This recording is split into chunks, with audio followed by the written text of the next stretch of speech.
ဒီနေ့ကြက်သားဘူးလေးချက်လေးချက်ပြမှာလေးဖြစ်ပါတယ်ကြက်သားကိုရေးဆွေးပြီးတော့စနွေးမုံ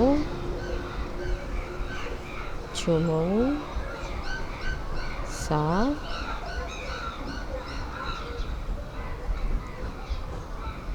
မဆလာစီနေငယ်ဟုတ်ထောင်းထားတဲ့ကြက်တုံကြီးမြုပ်သီးစိမ်းမုံကိုရောပြီးတော့တစ်ခါတည်း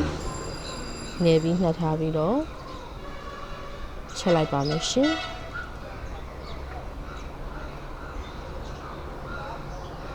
ချက်သား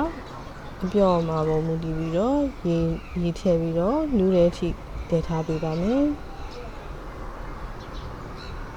ပြီးရင်တော့ဘူးဒီစိတ်ကလေးတွေထည့်ပြီးအပေါ်ငယ်မြည်ပြီးတော့ဒီတော့ဖြစ်တဲ့အတွက်ကြောင့်မို့လို့ကိုကြိုက်တဲ့ညီနေထားကိုထည့်ပြီးတော့မျိုးပေါ်တင်ပြီးတော့နှက်ထားလိုက်ပါမယ်ရှင်